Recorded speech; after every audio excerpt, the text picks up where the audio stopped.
আমাদের মূল টার্গেট হচ্ছে সিস্টেমের পারফরমেন্সকে বাড়ানো বা সিস্টেমের এফিসিয়েন্সি বাড়ানো। একটা সিস্টেমের পারফরমেন্স বা এফিসিয়েন্সি এটা নির্ভর করে, একটা হচ্ছে প্রসেসিং স্পিডের উপর, প্রসেসরের পাওয়ার কেমন, প্রসেসর কত দ্রুত প্রসেস করতে পারে এটার উপর যেমন আছে, সাথে সাথে মেমোরির উপরও নির্ভর করে, মেমোরির সাইজের উপরে নির্ভর করে। আমরা মাল্টি প্রোগ্রামিং নিয়ে কথা বলছি, মাল্টি প্রোগ্রামিং এর আগে আলোচনা হয়েছে। মাল্টি প্রোগ্রামিং এর যে কনসেপ্ট, মাল্টি প্রোগ্রামিং এ একাধিক প্রসেসকে একসাথে মেমোরিতে লোড করা হয়। তো একসাথে মেমোরিতে লোড করা হয়, সেখান থেকে পর্যায়ে একটা প্রসেস বা একটা জব এক্সিকিউট হইতে থাকে। যদি মাঝে কোনো একটা জবের কোনো ইনপুট আউটপুট অপারেশনের প্রয়োজন হয়, ওই সময় সিপিইউতে ওইটাকে ডিঅ্যালোকেট করে অন্য আরেকটা প্রসেসকে এক্সিকিউট করা হয়। এটা হচ্ছে মাল্টি প্রোগ্রামিং এর কনসেপ্ট। তো মাল্টি প্রোগ্রামিং এর মধ্যে আর একটা কনসেপ্ট হচ্ছে degree of multi programming. Degree of multi programming হচ্ছে আমাদের মেমোরিতে কয়টা প্রোগ্রামকে একসাথে লোড করা হচ্ছে, এই কয়টা প্রোগ্রাম একসাথে মেমোরিতে লোড করা হচ্ছে এবং কয়টার মধ্যে এই প্রসেসিংটা চলতেছে, কয়টা জবের মধ্যে বা কয়টা প্রসেসের মধ্যে, এটাকে বলা হয় ডিগ্রি অফ মাল্টি প্রোগ্রামিং।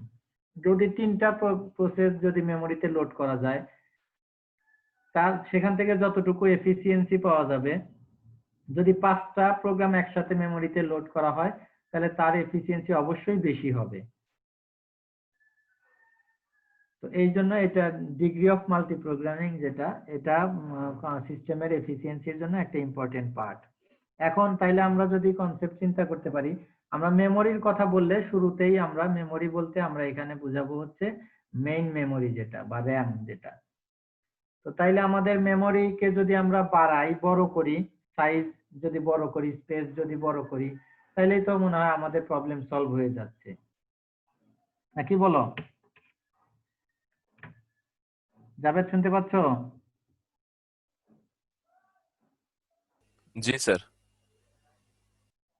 তো যদি মেমোরি ম্যানেজমেন্টের ক্ষেত্রে আমরা যেটা বললাম যে মেমোরিতে যদি আমরা বেশি প্রোগ্রামকে একসাথে লোড করতে পারি, তাহলে আমাদের সিস্টেমের এফিসিয়েন্সি বাড়বে, পারফরমেন্স বেশি হবে। তো তাইলে আমাদের মেমোরির সাইজ আমরা যত বড় করতে পারি তাহলে তো ততই আমাদের এফিসিয়েন্সি বাড়বে। তাহলে তো এই প্রবলেম সলভ করার সহজ হচ্ছে মেমোরির সাইজ বাড়ানো, কি বলো? ঠিক আছে? জি স্যার। জি স্যার।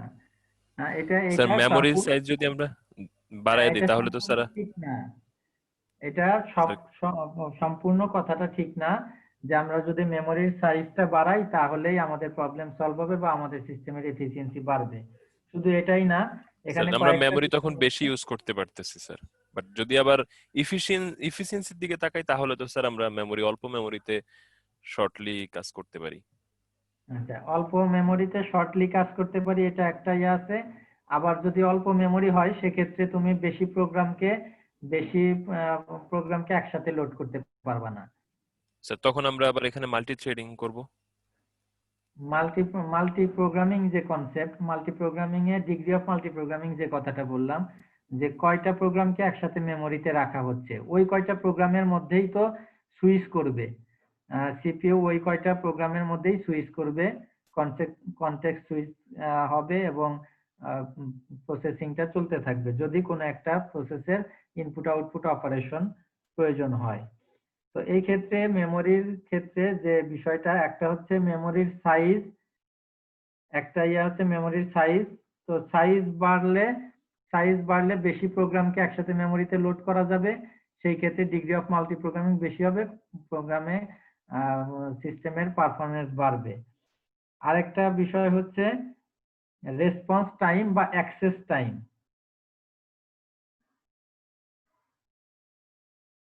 অ্যাক্সেস টাইম বা রেসপন্স টাইমও বলা যায়।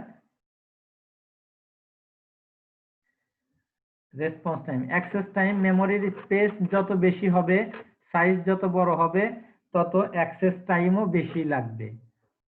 বেশি বড় জায়গা থেকে কোন একটা প্রোগ্রামকে ফেস করতে বা খুঁজে নিয়ে আসতে সময় বেশি লাগবে, অ্যাক্সেস টাইম বেশি লাগবে। বা রেসপন্স টাইম, যেটা রিকোয়েস্ট করার পরে তার ফার্স্ট রেসপন্স করতে যে সময় লাগে, তো সেই রেসপন্স টাইমটাও বেশি হবে।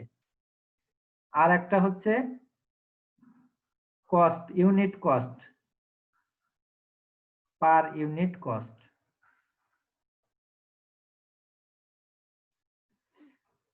পার ইউনিট কস্ট, তো মেমোরি সাইজ যখন আমরা বাড়াবো তখন কস্টিংও বেশি হয়ে যাবে। তো এই সবগুলাকে কনসিডারে নিয়ে, তিনটা বিষয়কে কনসিডারে নিতে হবে। কনসিডারে নিয়ে তারপরে একটা গ্রহণযোগ্য একটা সিস্টেম ডিজাইন করা, সিস্টেম তৈরি করা, এটাই হচ্ছে মূল মূল কথা আর কি। তো এই তিনটা বিষয়কেই মাথায় রাখতে হবে। একটা হচ্ছে সাইজও বাড়াইতে হবে, সাথে সাথে অ্যাক্সেস টাইমও যেন বেশি না হয়, অ্যাক্সেস টাইমও ইয়ার মধ্যে থাকে, এবং সাথে সাথে কস্টও যেন লিমিটের মধ্যে থাকে। এই তিনটা বিষয়কেই মাথায় রাখতে হয়। এই তিনটা বিষয়কে মাথায় রেখেই মেমোরি ডিজাইন করতে হয় বা একটা সিস্টেমের ডিজাইন করতে হয়। তো আমরা আসি যে আমরা কম্পিউটারের যে মূল ইয়াটা, তো একটা হচ্ছে সিপিইউ, প্রসেসর, আর একটা হচ্ছে মেমোরি। তো মেমোরি বলতে এখানে আমরা মেইন মেমোরিকেই বুঝাচ্ছি। তো সিপিইউ কি করে? সিপিইউ ডিরেক্টলি মেইন মেমোরির সাথে ইন্টারঅ্যাক্ট করে। মেইন মেমোরি থেকে প্রোগ্রামকে বা ডাটাকে বা ইনস্ট্রাকশনকে ফেস করে সিপিইউ তে নিয়ে আসে এবং সেটার এক্সিকিউশন করে মেইন মেমোরি থেকে। এবং সিপিইউ এর যে প্রসেসিং যে স্পিড, এই স্পিডটা অনেক বেশি। এবং সিপিইউ এর মধ্যে কিছু রেজিস্টার থাকে যেগুলোকে সিপিইউ রেজিস্টার বলা হয়। এই সিপিইউ রেজিস্টারের স্পিডটা সিপিইউ এর প্রসেসরের অনেকটা কাছাকাছি থাকে বা প্রসেসরের মতোই ধরা হয় স্পিড। কিন্তু মেইন মেমোরির স্পিড প্রসেসরের স্পিডের তুলনায় অনেক কম থাকে, অনেক কম। সিপিইউ এর যে স্পিড তার তুলনায় মেইন মেমোরির স্পিড অনেক কম থাকে। তো যেহেতু সিপিইউ, একটা ইয়া সবসময় মাথায় রাখতে হবে যে সিপিইউ ডিরেক্টলি শুধু মেইন মেমোরির সাথেই ডিরেক্টলি ইন্টারঅ্যাক্ট করে বা মেইন মেমোরি থেকেই ডাটাকে ফেচ করে।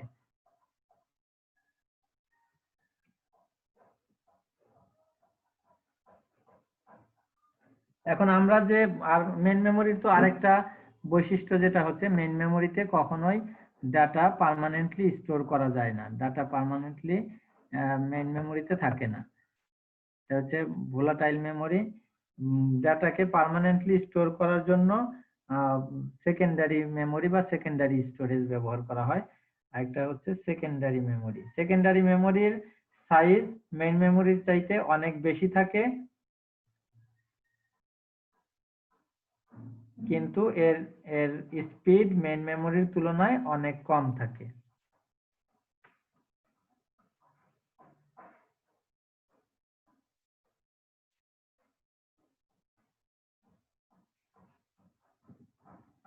তো আমরা যে প্রোগ্রামটা বা যে প্রোগ্রাম বা যে প্রসেসকে এখন এক্সিকিউট করা হবে, সিপিইউ ওই প্রোগ্রামকে এক্সিকিউট করার জন্য বা ওই প্রোগ্রামটাকে ফেস করার জন্য রিকোয়েস্ট পাঠায়। এই রিকোয়েস্ট অনুযায়ী সেকেন্ডারি মেমোরি থেকে ওই প্রোগ্রামটা, কারেন্টলি যে প্রোগ্রামগুলা অ্যাক্সেস হবে বা এক্সিকিউট হবে, এই প্রোগ্রামটা মেইন মেমোরিতে লোড হয়। মেইন মেমোরি থেকে সিপিইউ ওই মেইন মেমোরি থেকে ওই প্রোগ্রামের কিছু অংশ বা ওই প্রোগ্রামকে সিপিইউ তে নিয়ে আসে, এরপর ওইটার এক্সিকিউশন করে।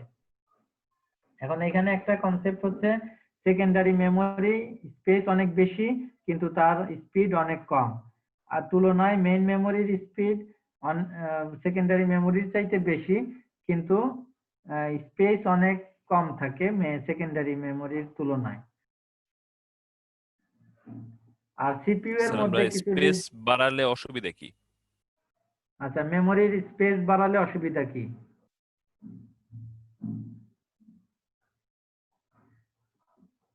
মেইন মেমোরির স্পেস বাড়াইলে আমি তো আগেই বললাম যে মেইন মেমোরির যদি স্পেস আমরা বাড়াই, মেইন মেমোরি স্পেস বাড়াইলে এটা একটা আমাদের হয় যে এখানে আমরা বেশি ডাটা বা বেশি প্রোগ্রামকে একসাথে স্টোর করতে পারি। কিন্তু আরেকটা প্রবলেম হচ্ছে যেটা যে অ্যাক্সেস টাইমটা বেশি হয়ে যাবে এবং সাথে সাথে কস্টও বেশি হয়ে যাবে, কারণ মেইন মেমোরির ইয়াটা কস্টিংটাও বেশি। আর সিপিইউ এর মধ্যে যে রেজিস্টার আছে, সিপিইউ এর মধ্যে কিছু রেজিস্টার আছে, এইটা স্পেস অনেক কম কিন্তু এর গতি স্পিড অনেক বেশি সিপিইউ এর মতো, প্রসেসরের মতোই এর স্পিড। কিন্তু এগুলা খুব অল্প ডাটাকে স্টোর করতে পারে। যখন একটা কোনো একটা ডাটার এক্সিকিউশন হয়, এক্সিকিউশন চলা অবস্থায় কোনো বিট বিট বা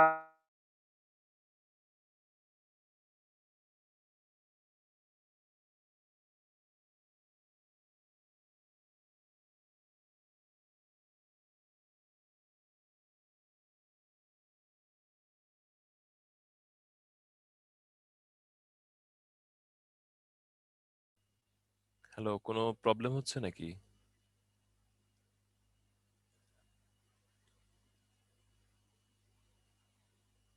হ্যালো, আচ্ছা, মনে হয় আমার কথা কি স্যারের কেউ নেট শুনতেছে? নেটে ডিস্টার্ব। হ্যাঁ, শোনা যাচ্ছে। আচ্ছা,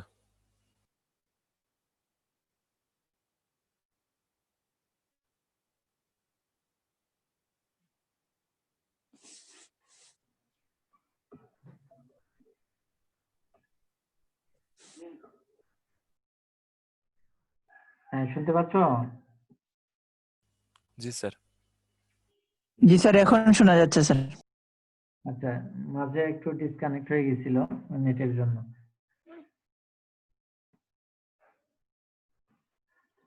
তো মেইন মেমোরি যেটা, মেইন মেমোরির স্পেস আমরা বাড়াইতে পারি, সাইজ বাড়াইতে পারি, কিন্তু এর অ্যাক্সেস টাইম এবং কস্টের দিকে চিন্তা করে খুব বেশি বাড়ানোটা এটা যুক্তিসঙ্গত না।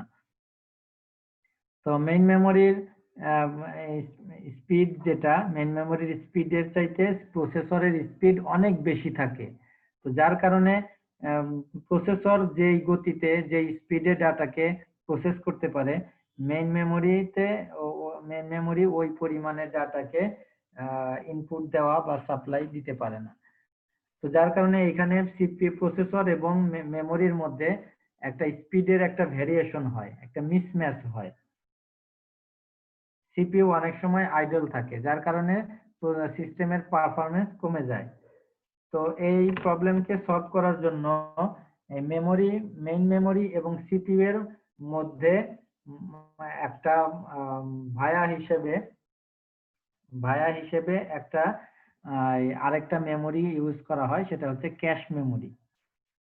ক্যাশ মেমোরি মেইন মেমোরির চাইতে স্পিড বেশি থাকে এবং স্পেস মেইন মেমোরির চাইতে কম থাকে,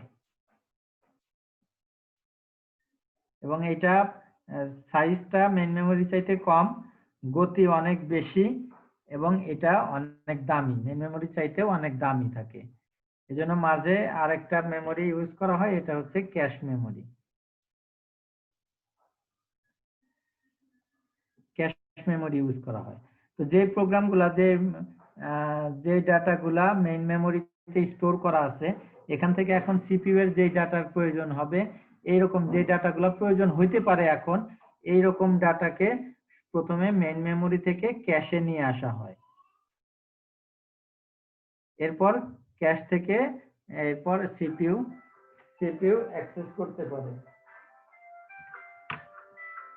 একটু 1 মিনিট।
হ্যাঁ, হ্যালো, শুনতে পাচ্ছ? জি স্যার। জি আচ্ছা, স্যার। হবে? একটু সমস্যা হয়ে গেছে, আমার কলেজে যেতে হবে আর কি খুব দ্রুত। আচ্ছা স্যার, সমস্যা নেই স্যার। আচ্ছা, আমি একটু যাচ্ছি তাহলে, পরে ক্লাস নিবো আর কি, হ্যাঁ। ঠিক আছে স্যার।